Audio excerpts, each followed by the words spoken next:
Have you ever asked yourself, why am I not getting what I want to get? Why am I not waking up on time? Why am I not doing the things that I know I need to do in order to get my life done? We're going to talk about it today in Mindfulness Behavior.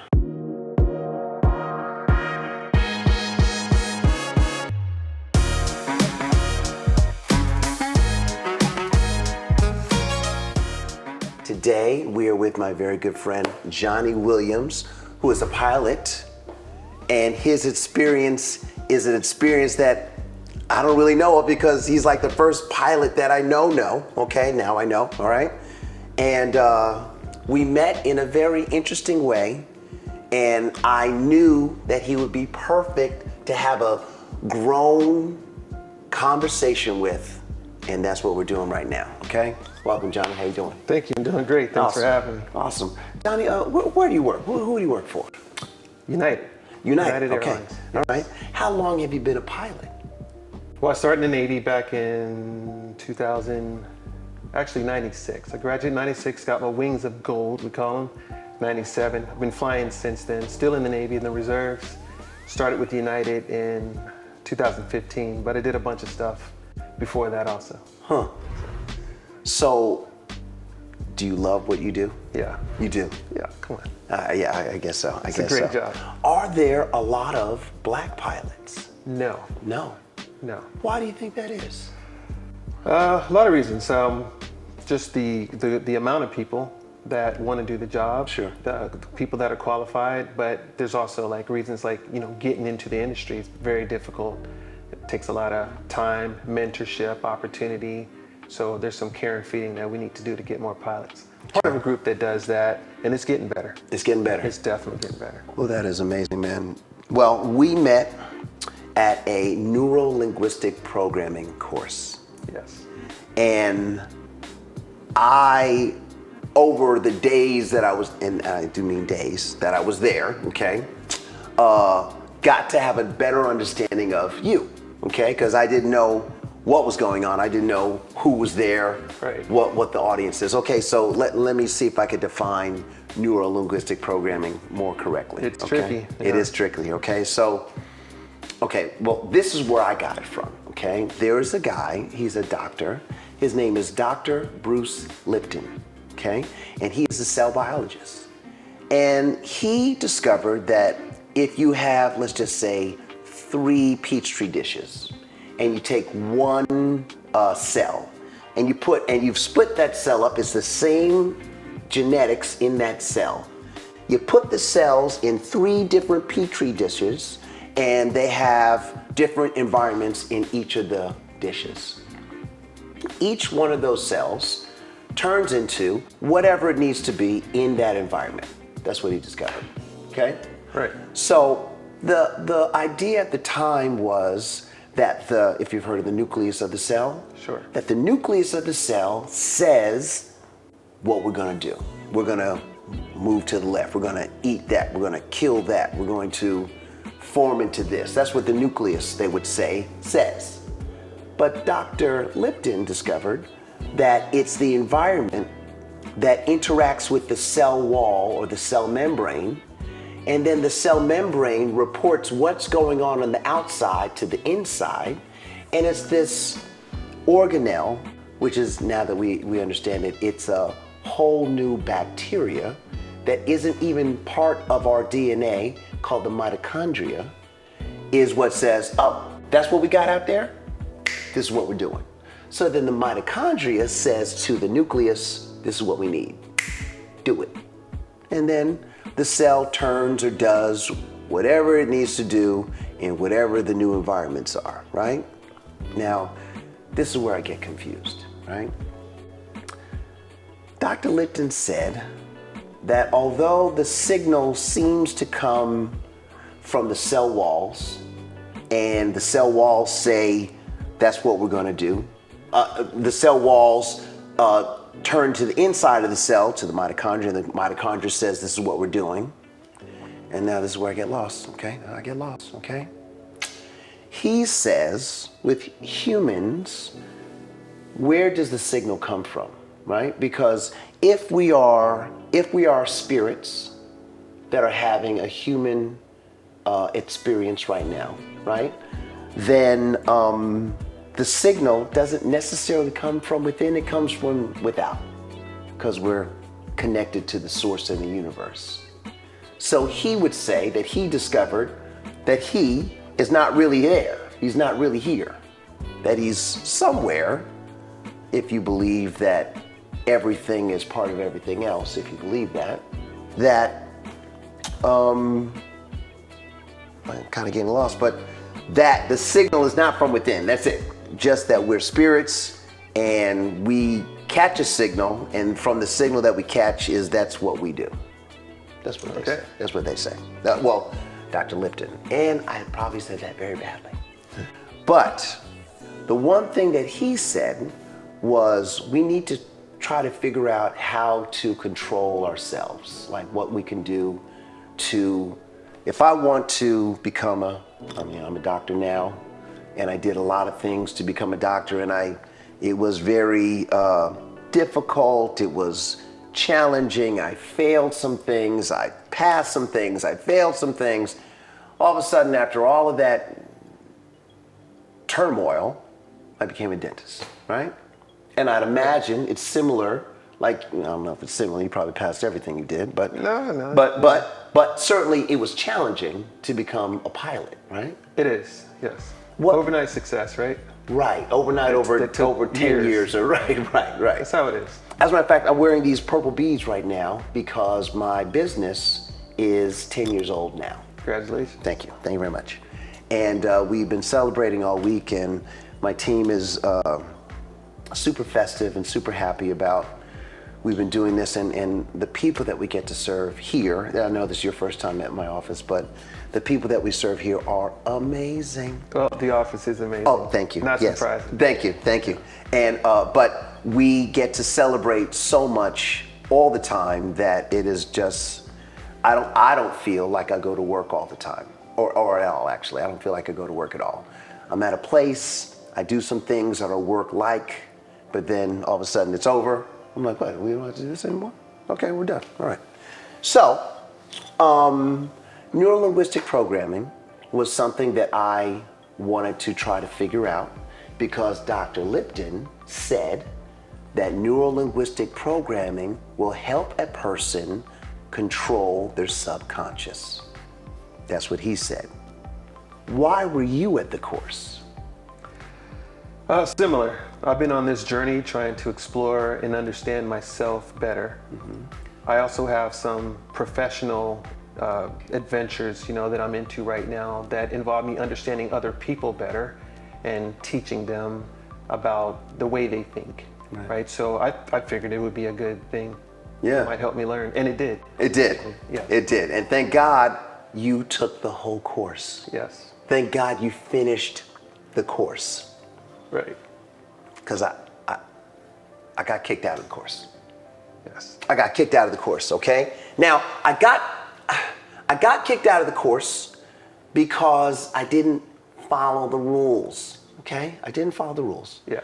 And I'm not necessarily mad at the course because, no, I didn't follow the rules.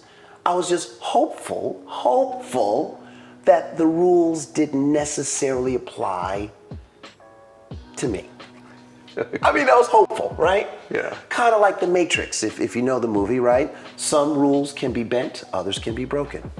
Yeah. Right? And that's kind of how I feel about traffic rules. That's how I feel. Some can be bent, others can be broken. Just don't hurt yourself or anybody else. Be responsible, but that's another story. And get out of the hammer lane if you're going slow. Okay, but I digress. So I got kicked out of the course because there were appointments that I had that kind of fell at areas of when the course was going, and I didn't cancel my appointments.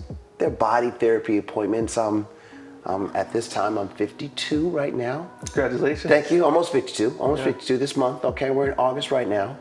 And these body therapy appointments for me and my, I guess, lifestyle make it so that I'm not missing these appointments. They make me better. they make my skin better, they make me feel better, they make me move better. Those are the things. And I'm thinking, I'm a doctor, damn it. That's what I'm thinking, right? And there's nothing that you could do that's gonna really get beyond my, I don't understand, I don't get it, what? Right? So I was like, you know what? I'll catch up because I'm just gonna miss this little tiny part over here and this little tiny part over here, but that's it. But they said no to me. And really, it wasn't like they kicked me out. They gave me a choice. Sure. The choice was, if you go now, don't come back. That's what they said. And I felt like, well, because they had more stuff to sell, right?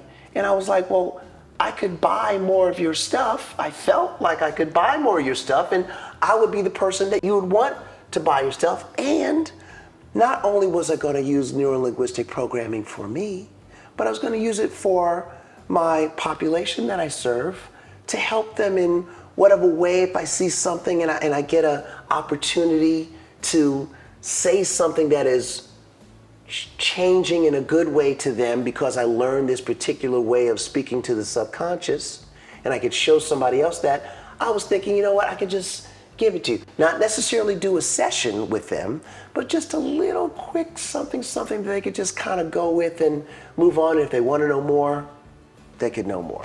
That's what I thought. But They didn't play ball. they did not play ball. They said no to me. And that no was a real no, and it turned into a beautiful thing. I ended up going, I went to California. Sure. And had an amazing time, okay?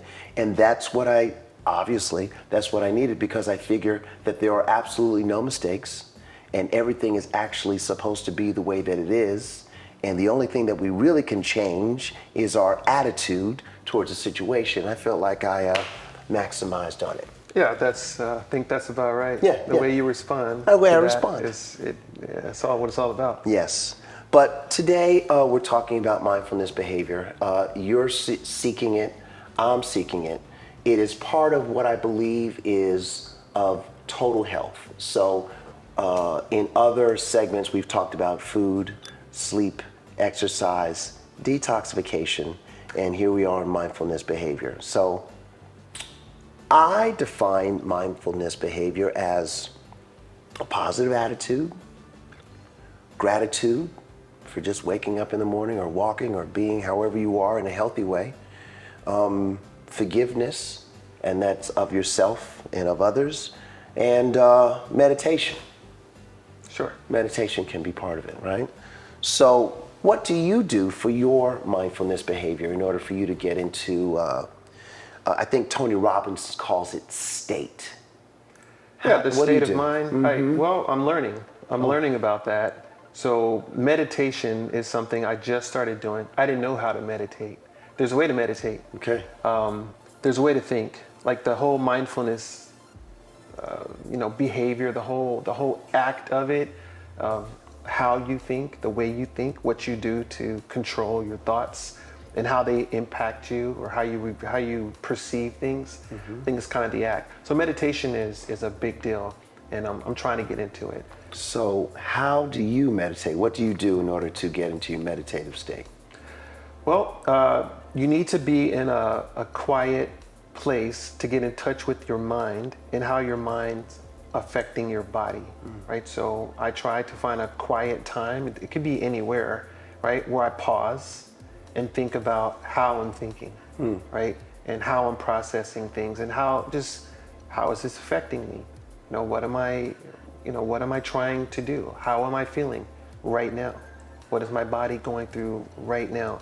Because it affects you, right? So it's a process for me of slowing down and thinking about thinking.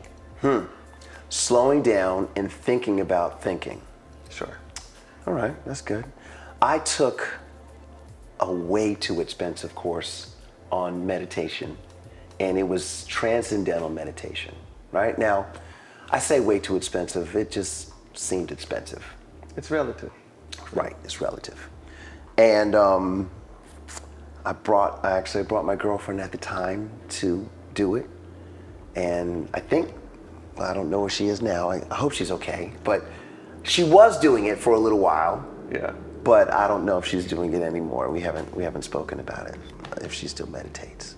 But I feel like it helped me tremendously in terms of when I take the time to meditate, that when I get up and get out into the world, that it seems like I have a better, seems like it almost puts things in slow motion. Yeah. Not slow motion like I'm trying to run underwater, but slow motion as in I see a bunch of stuff coming at me. Let's say it's 3 things, right? And I could say, oh, I see those things coming at me, and I can just say, no, yes, yes, whatever. It heightens your awareness. Yes. Yeah. And to the no, that's, yeah, I said no. But the yeses now, I just have to make sure that your yes first and your yes second is basically what it is. And I feel like whatever I say or whatever action I take is usually right. Usually. I'm gonna say even if it's wrong, but now I think I'm in a movie or something like that. I'm right even if I'm wrong. I agree with you. It's a process of life. Right. You know, it's how you respond to things.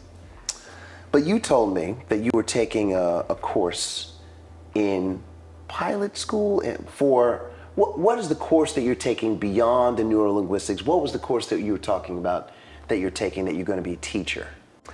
So I just started a new job as a leadership and ethics instructor. So I've been studying a lot of ethics lately, and understanding how they impact everything, right? The philosophers, the old ancient philosophers, all the way up to right now, kind of have influenced society. You know, they're kind of building blocks for society. So when you decide, I'm going to violate these rules while I'm driving, like you mentioned earlier, right? That's an ethical decision. Like, it is. On what basis? Wait, is it ethical? You know, it is. Ethical? It's ethical. Why ethical? Well, which rule are you going to violate? Speeding. And which ones are you not going to violate? And Crashing. why? Right. Well, that's not a decision you're making. Whether I'm going to violate this rule, am I going to speed or not speed? I'm going to speed. You know. So why would somebody not speed? Because their car doesn't go as fast as mine? Well, you have a fast car, right. But there's other people with fast cars. Do That's they true. speed? You know, so it's the whole, you know, what we're trying to convey to people is the paradigms that they have, the ethical decision-making models that they have, which are flexible, right, depending on if it's you that you're affecting or somebody else, or how, like, where do they come from and why do you think this way? Like, why did you make this decision? Right? So we're trying to get people to understand how they're processing information and thoughts, right? Which was related to neuro-linguistic programming. Like, how are you talking to yourself? How are you thinking? Why are you making these decisions? Are they deliberate? Are you being acted upon? Are you acting upon others? Like, how are you living? Or are you reacting? Are you reacting? Is it an emotional cause thing? Or effect? Are emotions affecting you? I think emotions always affect us. I think emotions always affect us. I'm feeling a little bit emotional right now, actually. But I'm going to be okay with my emotions because you are training other pilots, though. You're not just training general population, Gen Pop, that's what I call it. You're training people that have the lives of hundreds of people at that moment in their hands. Well, this is a Navy course, so I'm also a Navy pilot, but we're training all military senior officers. Oh. Right? We're trying to get them to drink the Kool-Aid, but we're trying to help them understand themselves better when they get into difficult decisions. Not black and white, like should I? It's true. It's a good decision and another good decision, or a bad decision versus another bad decision. Which one do you choose? Right? They're not easy decisions. So understanding how you think and why you think the way and what forces are acting upon you, like slowing down and being more mindful, like what am I doing right now? Right? We're trying to train people to think differently about their decision making models by understanding like all the forces that come into play when you're making decisions. How do you think that mindfulness behavior affects the body. Do you think it has any physical? I think it's Attributes. a huge physical thing. Okay. You know, for example, like Navy SEALs do training exercises, athletes, like, you know, the sympathetic and parasympathetic, like nervous system, like your brain controls your body controls your brain, they can control each other. They all work together. Your cells respond to stimuli. I think the mind is everything, you know, so that affects your body for sure. I can't remember the band that said that the mind is a terrible thing to taste. I can't remember what band that said that. I know terrible thing to waste. Yeah, there's that. Taste, that's a new one. Taste, yes, taste, terrible thing to taste. But if you watch any of the, who's the girl with Clarice? Clarice. With Dr. Hannibal Lecter. Yes. Oh, Silence And- of the Lambs? Silence of the Lambs. Yeah. But now we're gonna go in like either maybe the second one where Ray Liotta, God rest his soul, Yes. got his brain eaten. He ate his own brain. It looked like it smelled delicious, but he did eat his own brain. So maybe the mind is not necessarily a terrible thing to taste because he said it was delicious. He said it was delicious. But That's always the bad guy. It's a He's movie. the nicest fella, you know. Ray Liotta, he was a cop that was kind of like a jerk-ish cop. And for some reason, Hannibal Lecter seemed like a better human than he, even though Hannibal Lecter ate people. Yeah. However you get that to work. Now, I don't know how that works, but good job, okay? Silence of the Lamb people, great job, okay? Because I was like, that looks delicious. I think that when we talk about mindfulness behavior, it is, and it has to be something that is addressed, and it's a tool that is used in order to help you move your program along, right? I think first you maybe have to have a goal or some place that you're going to, or you expect yourself to be at some point in the future. Sure. And mindfulness behavior is kind of like the guidance system to make sure that you get what you said you're going to do, and then you'll be there. And then I guess once you're there, you can make another goal, but it's kind of hard. I mean, is it hard? Is it hard being mindful? I think so. Yeah. I think you need to train yourself, be around other people like that. You need to be aware of it. I don't think it's a natural, maybe it is when you're younger, perhaps. I don't think it's just natural. You have to stop and think about it and reflect on like, what am I doing? How is this helping me get where I want to go? How is it affecting me? How is it affecting others?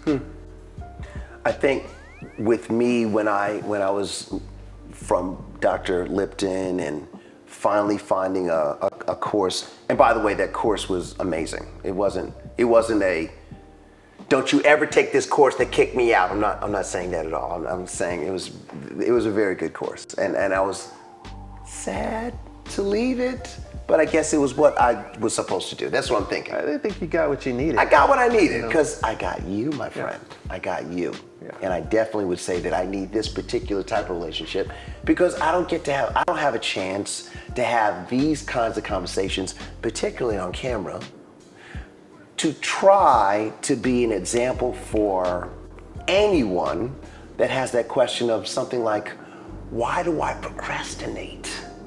Sure. Like, why can I not get up off of this couch? Just one more Netflix show, one more Strange Things. After this Strange Things right here, I'm not gonna watch anymore. I'm going to read my book, go to bed, or pick up the phone and call my friend. I know that I can get stuck in what I consider to be like a sinkhole, you know? There is a neurobiologist named Andrew Huberman, and he says that there is basically like a way that the body works, right? He would say in the morning, you gotta get up in the morning, you walk with the sun on you, no sunglasses. And Andrew Huberman is a neurobiologist and an ophthalmologist, okay? And he's a professor at Stanford. This guy, to me, is like my hero. and he drinks his own Kool-Aid. Everything that he says is what he does, right? So one of the things that he says in order to get your mind right or get things going, because there's certain neurotransmitters that start activating when we wake up. In order to get them in their best activation, he would say that sunlight in your eyes, walking outside in the world and having your eyes going this way, maybe cross-eyed sometimes, but looking around when you're walking is good for your brain, because those images go to the back of your cornea, which goes to your brain, and it tells your brain that you're up and that things are going and that things are going to happen and to get ready. And neurotransmitters like dopamine start growing, and I think there's serotonin or something like that in there. I really do need to study Andrew Huberman a little bit more. But getting up in the morning and getting out like that, getting the sunlight in your eyes, helps you get better sleep at night. That's what he says. That's what he says. Yeah, pilots deal a lot with the sun, the circadian rhythm, and your body. And so I think there's a lot of truth. Your hormones are a big deal. So if one of them is wacky, it throws off the rest. So you have to do all the things. If you kind of operate outside of that, like flying all like I do, you have to repair that. You kind of can't. You kind of can't make up for not sleeping properly. That's what I've heard. I heard that once you lose sleep, you lost it. You just gotta get yourself on another track. A lot of pilots have health issues like later in life. They fly all in the middle of the night. Like you have to kind of go out of your way to keep your body okay.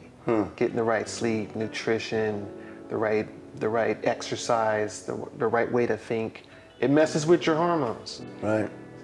So my thought is that our mindfulness behavior helps stimulate or promote certain hormones or neurotransmitters, actually. Neurotransmitters, like there's dopamine, there's adrenaline, which is epinephrine and norepinephrine.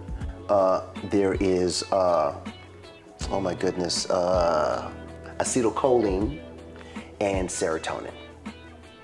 Those are the neurotransmitters that at some point you're going to want more or less of them depending on where you are in your day, and also depending on the task that you're doing. Right.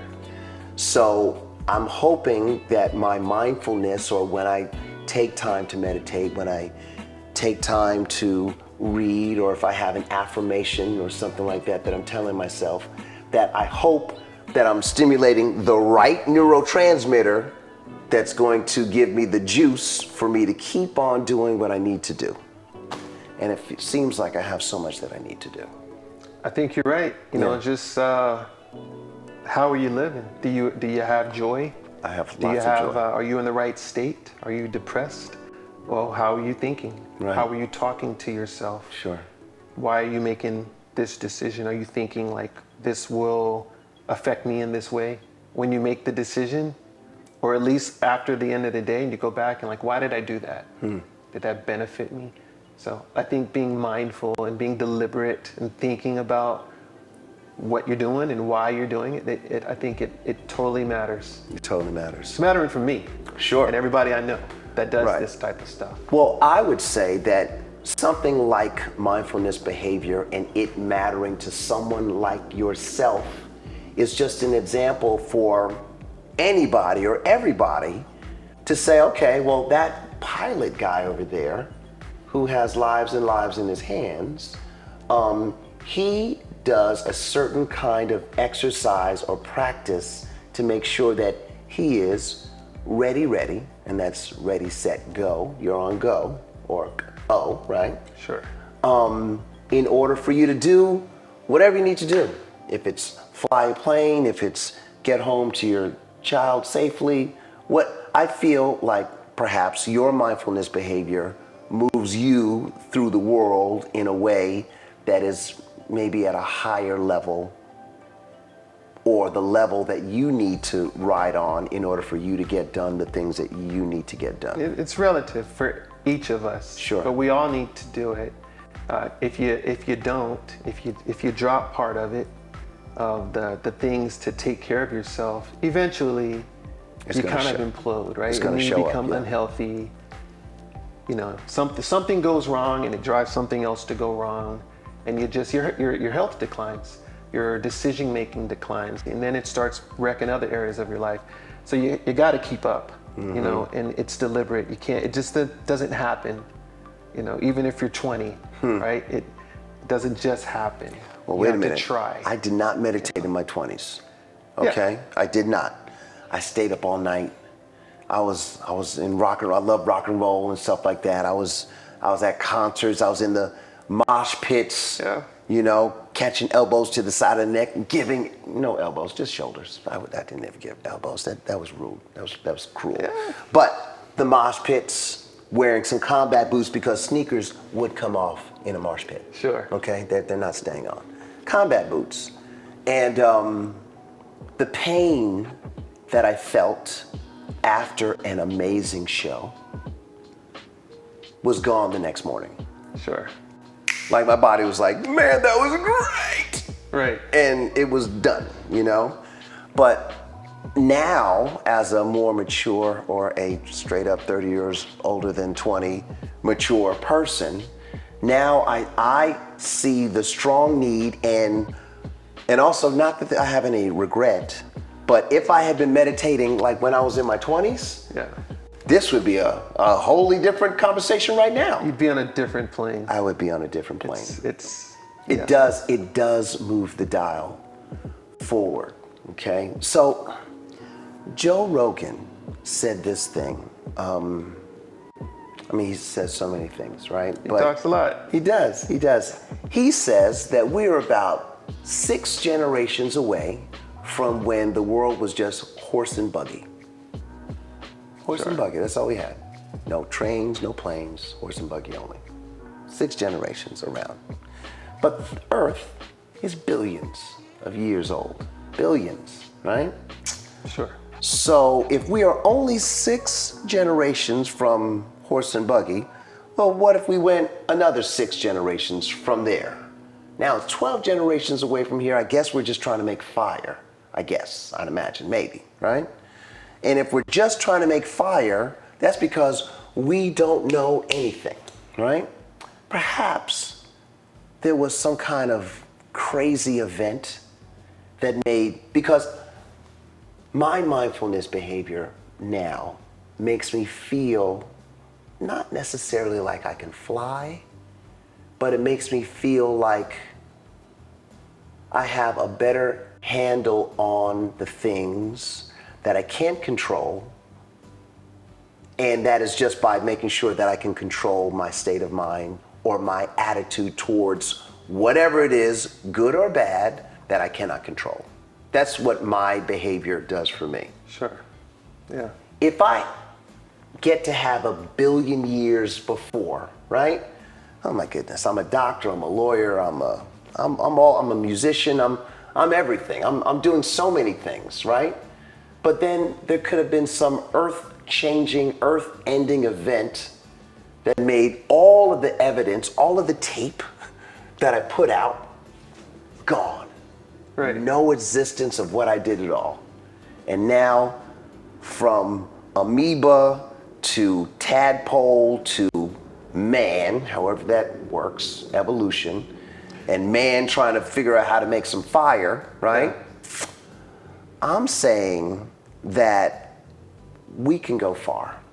And perhaps this is our other chance of making ourselves and the world be able to do things like fly a flying saucer or something like that. Because those flying saucers, right, the way that they move, it defies gravity completely, right? You saw the videos. I saw the videos. Yeah. A lot of questions about that. A lot of questions. What are the questions? I don't know. Is it real? Are they, is there life? All right. Are there aliens? All I don't right. know. Good. But what if the aliens are actually humans that have gone away because they were the ones that were able to avoid the cataclysmic event, if that's even a word, the terrible event that was the Earth killer. They got off the planet, and they were like, ooh, we missed it. And Sure. now they're living not on Mars, they're living somewhere light years away. And they're like, man, do you remember when we used to live on Earth? Yeah, I remember Earth. Earth was amazing, man. Yeah. Let's go check out Earth. You want to go check it out? Yeah, Right. sure, let's go. They go to Earth, right? I think even in some of the pyramids and they have hieroglyphics of what looks like spacecrafts, what looks like planes and machines that fly. It's what it looks like. Cleopatra is closer to our age than the pyramids, because the pyramids were already thousands of years old by the time Cleopatra was around. I hear a lot of stuff about this, and it's all very interesting. It really is. You know, did somebody build those? I don't know if we're a zombie apocalypse or like a time loop, you know, but the folks that stick around and make it through these events and survive are mindful. They're resilient. They're tough. They have some source of connection with their spirituality, with their body, the harmony with nature. I just don't see how you survive individually or collectively without being deliberate. I mean, how? I don't know. You know, That's a great point right there. I don't know how you would do it. I think you'd crumble eventually. Right. But I know that there are people that sometimes struggle with depression. They struggle with procrastination if they're beyond depression. And I feel like in order to start to try to unlock what the problem is, that simply things like food, sleep, exercise, detoxification, and mindfulness should be monitored on that person, or at least observed on that person to see how's it going, right? Sure. Andrew Huberman would say that these bodies that we have are just biomechanical machines, and it's being driven by the energy that we are, which is the soul. The physics of the biomechanics remain the same through all bodies, right? So then understanding the workings of the bodies and knowing their limitations would help that spiritual driver do more because they understand the equipment that they're using, the body. Yeah, you're right.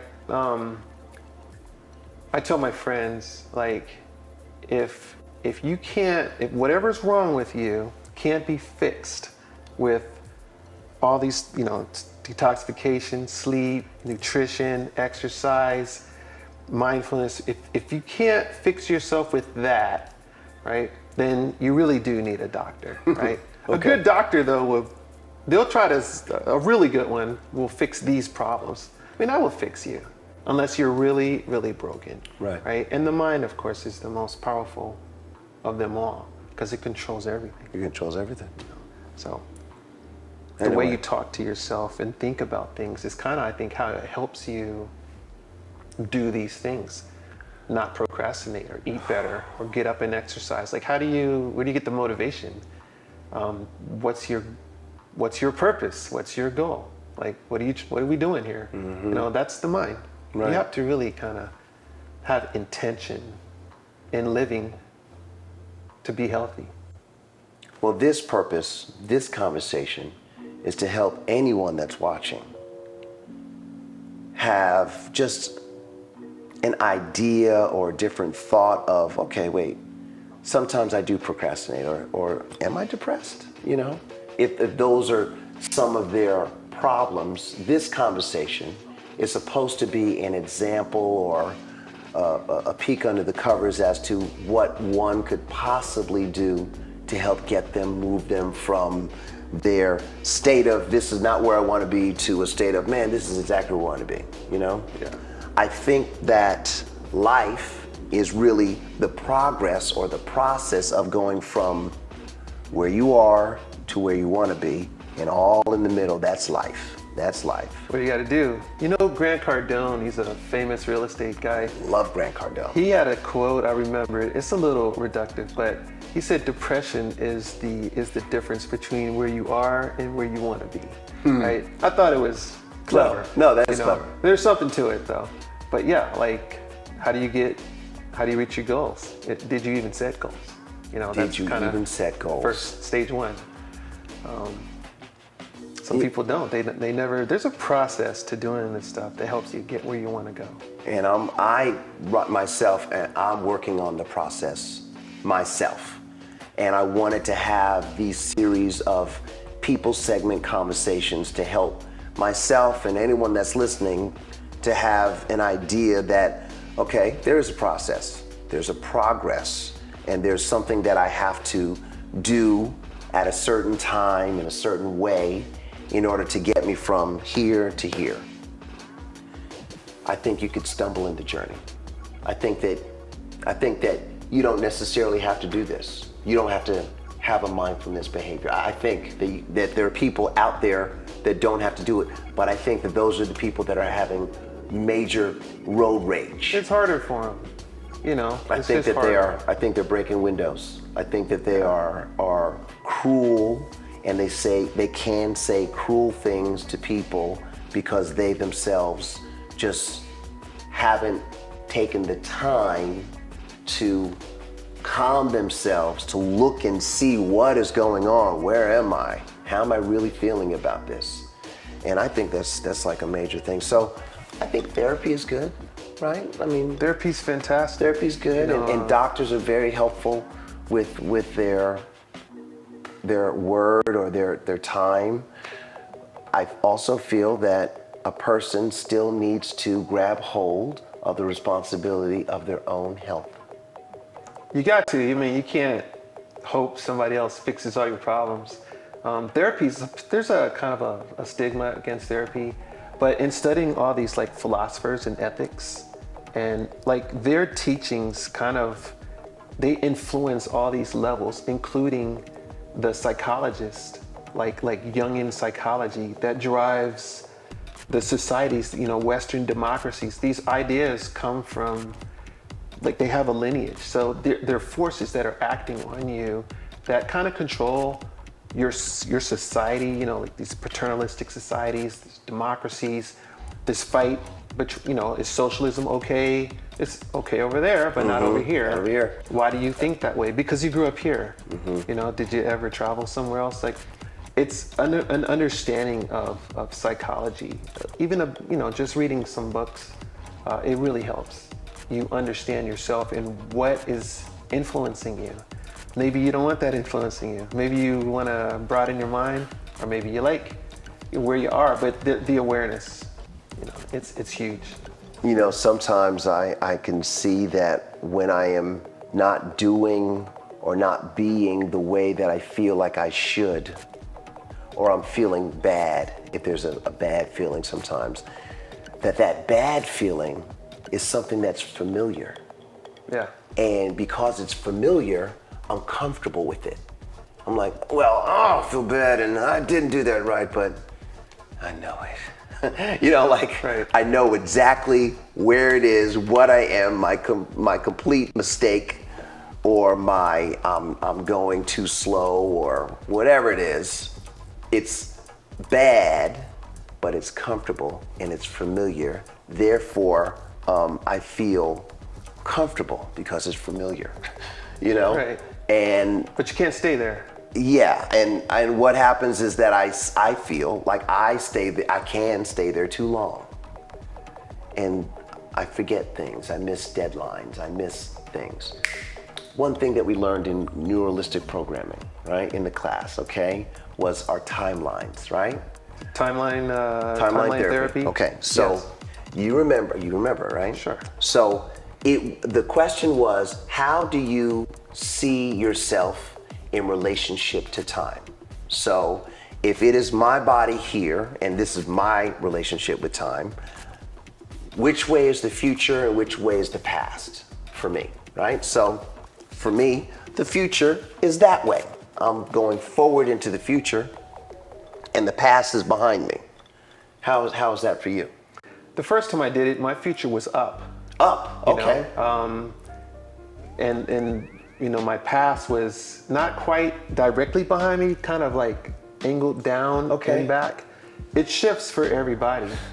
How are you on time though? Like, are you a timely person? I mean, I'm military Yeah, I guess background, you're and my right. dad thought he was military, so I'm. You're timely. It's a perhaps a character flaw. No. Too timely. No, you know? no, that is probably the rightest, that's not even a word, rightest thing, probably. It depends on who you're dealing with. I guess. Well, I myself am not timely. And I heard in class that the reason why I'm not timely is because I am living right here, right now. I'm in the moment, okay? I mean, that's the goal, though, Yeah, right? well, yeah, it is the goal. I mean, but I do know that this moment right here, it influences my future. My future going this way, yours going that way, but it influences my future. The past is like, well, I did that. I'm gonna have to turn all the way around to look at my past, right? Right. All the way around. But it gives me a slight disorientation with time in this moment because I know where I am. I'm not looking behind me. I know that the future's over there and I know it's over there, but I'm doing all of this stuff right here. And because I'm doing all this stuff right here, sometimes I feel like I can lose track of time, making me later than I would prefer to be. I mean, what are your options, though? You know, live in the past and become depressed, live in the future and have anxiety, live in the present and, you know, perhaps not have as close of a connection with like your temporal timeline. You know, like you choose how you live, but the trick is like understanding what you're doing and how it's affecting you. And does it matter? You know, does it matter Wow. if you're a little late? Depends on who you're dealing with. God, you really You know. rocked the smack out of that class there, I see. I love the class, you know. That class was good for you. But it's a combination of a lot of stuff that's kind of coming together, and how you respond to it. You know, like being depressed it messes you up. You know, it messes with your hormones. Then you got to go to see a doctor. He's talking about your adrenal glands and cortisol and your heart and stuff like that. Like that's what it does to you. It's not a joke. You know, No, it's not a depression's a joke. big deal. A lot of Navy guys, a lot of military guys have depression, suicidal. We have to deal with all that stuff. They give us tools to try to understand what people are going through and how to help them. You know, just recognizing it is like a big deal. But me recognizing it in you may be too late. You need to recognize it in yourself. Like I'm having negative emotions. What are they doing to me? Some people sit in that stuff and don't even, they don't know how to get out of it. Sure. You know, it hurts them. So we don't want that. No, we don't want that. That's why I like this stuff, this training, this learning, this education. I don't think the horse and buggy guy that Joe Rogan's talking about, Six generations ago. I don't think the conflicts that they have or had in their lives are significantly different than ours. Probably You know, not. we have to deal with traffic or what, you know, like some of those things are different. Horse and buggy traffic. But What would that the, even look like? Well, maybe a mountain in front of you. Okay. You know, that could give you road rage, a river. I don't know. Sure. Sure. But how do they respond to it? You know, what happens? How do they choose? Do they forgive people? Do they hold a grudge? You know, do they get along with their dad? Amazing questions. You know, these things affect us. They do affect us. But I am looking to be affected in a positive way to move me so that conversations like these I'll be able to continue to have on camera, to have hopefully an effect on someone that has questions, that has like, what am I doing? Where am I going? Like, I know that when I was like 18 years old, the only thing that I knew at 18 was that at 52-ish, I was gonna be comfortable. Right. That's all I knew. I thought that it was gonna be me being a rock star. I thought that was it. But you did that. I did that, but rock and roll was not the vehicle that got me to the comfort zone that I'm in right now, which was dentistry. Right. You know, and in order to get to the comfort zone, I'd imagine just like getting to being a pilot, it was very difficult. It was challenging. It's not easy for Yeah, it was not anybody. easy. But I think anything that is worth anything, you're going to have to sacrifice time and energy in order to do it. Whatever it is. Whatever it is. I was a dishwasher. Being a dishwasher was like the first job, was like one of the only jobs that I never got fired from. Yeah. I got fired from every other job. I used to work at American Airlines as a city ticket agent in New York. I got fired. Multiple reasons. Multiple reasons. We're not going to get into that right now. Yeah, passengers are tough sometimes. Yeah, no, it wasn't passengers. It was me. It was me. All right, fine, I'll tell you. I was late and I fell asleep on an international call because it was so incredibly boring, and my boss had it anyway, and I didn't understand what they were saying anyway. I couldn't keep my eyes open, Johnny. Yeah. I could not keep my eyes open. I fell asleep. I got a letter saying I got fired. I got fired. Yeah. But I feel like that being fired was like the best thing that ever happened to me. And the subsequent jobs I got fired from were also very good things to get fired from, because it made me say, okay, well, working is probably not my thing. Like working for someone is not my thing. And when I come here, when I'm working, like for the public, that does not work at all. You know, you remember when they talked about ontology? I think that was the word. And that's when it was something like the way of your being matches like your existence, or I'm saying it wrong, but basically it's when you're doing what you're supposed to do. Check. When you're in line, I think Aristotle says something like this too, like your virtuous behaviors is when you're doing what you're supposed to be doing and you have joy and happiness. Like then it's not work. I love flying. No, that's right. So, but that's not hard. That's not easy to find, right? Right. No, you got to it's kind of search and be willing to accept failure and get back up and try again. And then all of a sudden, it worked out. And then it worked out. Yeah. I mean, I feel like I never go to work now. That's how I feel. Like work is just something I have to be at a place and I do things and I serve the public and I'm focused on whatever procedure I'm doing. But I go from A to Z with the procedure. I'm finished with the procedure.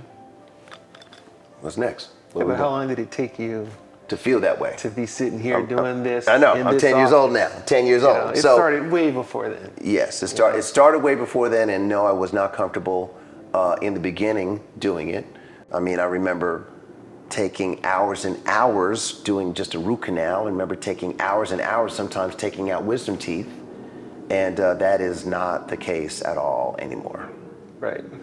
But education, or my continuing education beyond the classically trained dental school, is crucial in order for anyone to thrive in whatever vocation they got going on.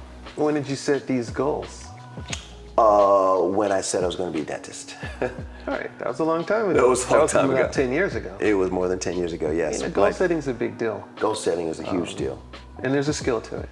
There's Brian Tracy. Do you know any of his work? I don't know that, no. Brian Tracy is like Mr. Goal Setter guy. Right. I love Tony Robbins. Right. Napoleon Hill of Think and Grow Rich. Heard of him? Right. Yeah. Listen to some of his There's a podcast, older gentleman now, he's deceased now, Earl Nightingale does this talk that he calls The Strangest Secret. Right. It's about 31 minutes and it's just him talking, and I feel like it is the book Think and Grow Rich broken down.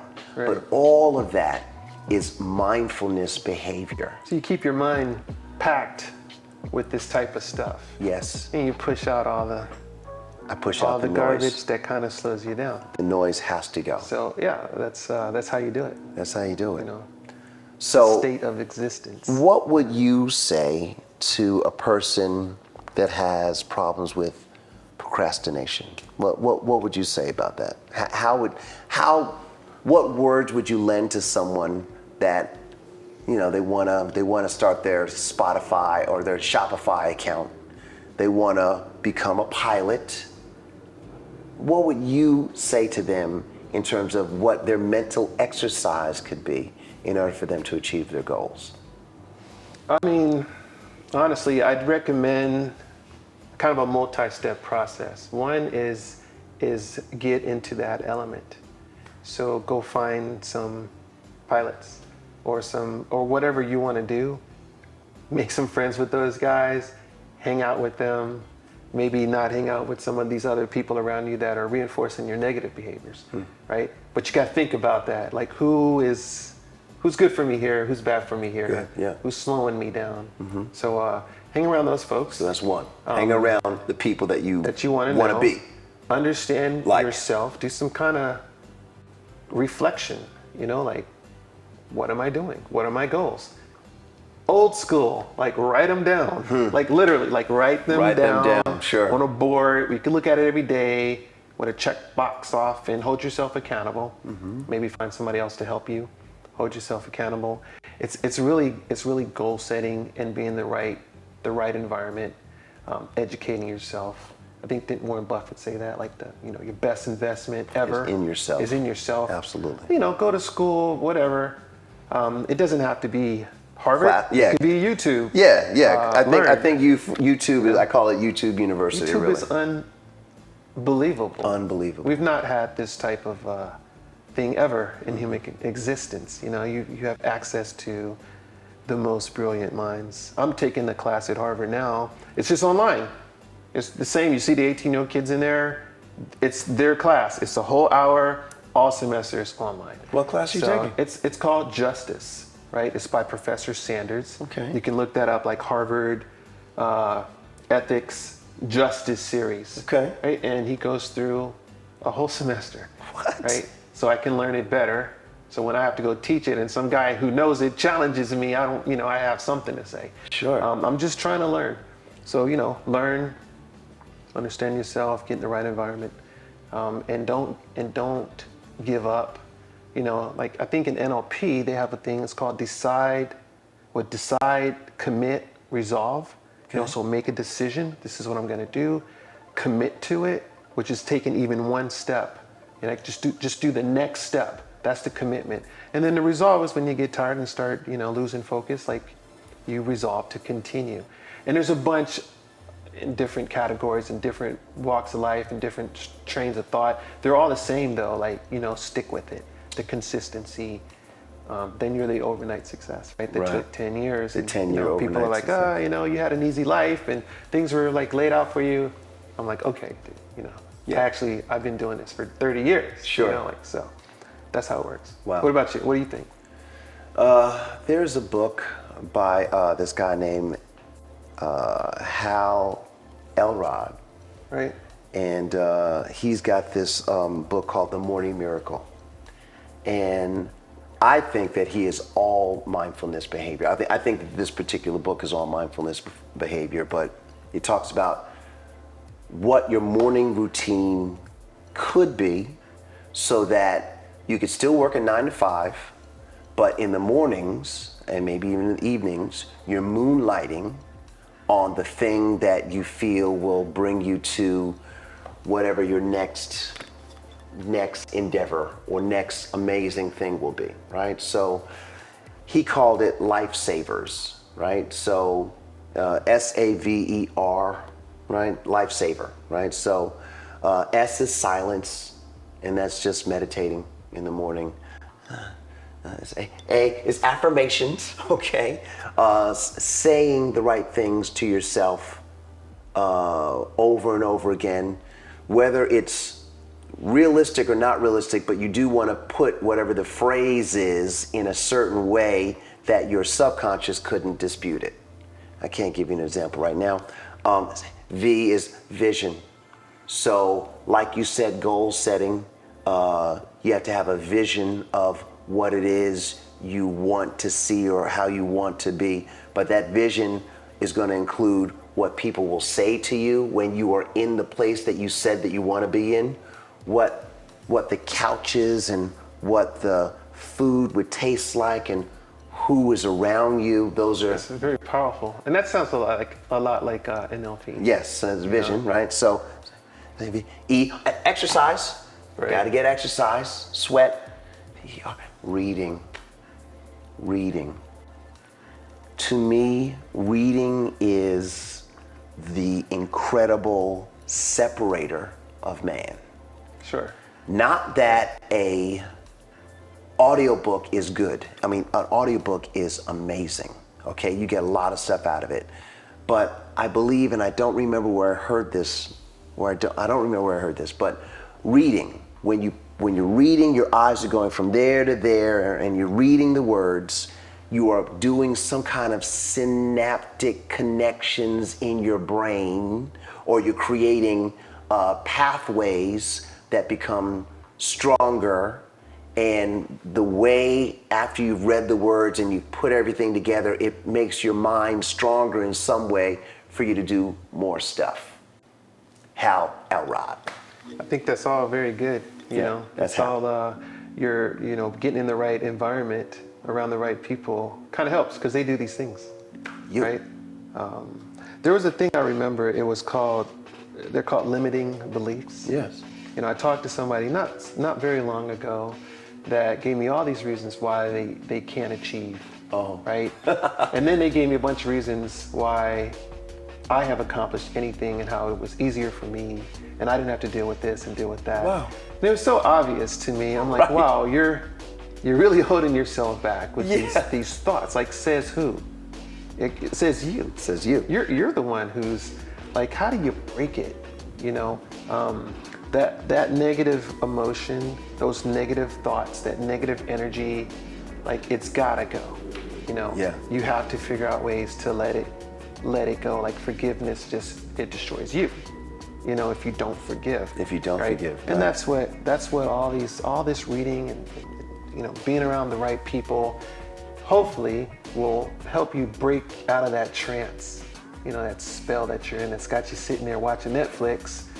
And not really knowing what's the next step to do, and then doing nothing. Like you gotta break out, and then it's like the Matrix. Then you really think differently, and you can tell that the person that you're talking to like doesn't get it. They don't see it because they just can't. You know, like they don't think that way. So like, how do you lift the veil? You know, you can. I think that the individual has to lift their own individual veil. It's possible though, like that they have to believe that they can. Yes. You know, and well, you gotta believe you gotta first. get there. You gotta believe that it's possible. So, like if I was a depressed person, I'd have to first think that I don't have to be depressed, and that this depression thing is just a temporary thing. Right? Would you say that you gotta get out of it. I gotta get out of this, or at least I recognize that I'm depressed, and I recognize that I need to change something in order to get out of this spot. That's it, recognition. I know some things about Alcoholics Anonymous and Narcotics Anonymous, right? So they would say that you just have to recognize that first you got a problem. Okay. People do know, and they're medicating. That's what alcoholics are. Well, they're medicating. Yeah, I was medicating. You know what I mean? They're trying to help themselves in this way, but it's a destructive, negative way. Right. How do you break out of it? You know, you absolutely can. You can. You know, I think, I'm not a doctor, I'm pretty sure I've read multiple times that exercise does more for, mental health than the actual drugs they give you. You know, like you get better results, So, find somebody to force you to exercise or hire a trainer, like take a step. Some people can't Action. hire a trainer though. Well, you can just walk Yeah. around the block. You don't need a trainer. There's this guy that calls himself Knees Over Toes Guy. That's what he calls himself, Knees Over Toes Guy. I love the name. Okay. It's catchy. And his thing is walk backwards 15 minutes 4 times a week. That takes a lot of thought. To do that. Right. Now you could do it on a treadmill, Right. or you could find a safe place in the streets that you could walk backwards in. And apparently because your knees go over your toes in this way when you're pushing yourself backwards, apparently that's great for your knees. Sure. It's some Right. kind of Roman Greco training that has been lost over the years that he has kind of found, and he's brought it back out, and that's one of the things. Even that guy Andrew Huberman is on this knees over toes guy method. Right. To me, I feel like YouTube and other channels on YouTube have given people the opportunity to see some things that they wouldn't normally see. And that's basically what I am trying to do here. Like, you know what? Did you hear about this? Have you ever heard this? Have you tried this? Right? So the people that I watch or that I really, really appreciate or resonate with, these are people that are well studied and they seem to be taking their own medicine, right? They're actually doing They're actually doing it. And I think that's the difference. That's the When- divide, you know. My medical doctor, who is overweight, says what I should eat and how I should live. I have a hard time listening to that because I feel as though whatever medicine he's taking, maybe I shouldn't take that. Right. That's how I feel.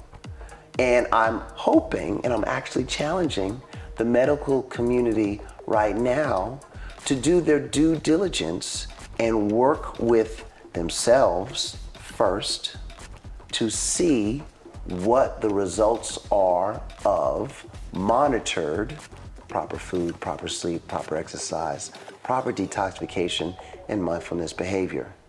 If medical doctor, you, did that over time, first, what do you get out of it? Second, what can you share about it? Is it good? Is it bad? Does it work? Because honestly, I don't know. I mean, that's the one thing that I know. I feel great, okay? But I am still learning, and I really want to share what I've learned with the world because I feel like the world is more than deserving. I mean, I love to hear it, you know, our medical community, our system here, you know, like how can we shift the average doctor, Average. right, on average, to think about a whole holistic type of wellness. You know, that would be fantastic.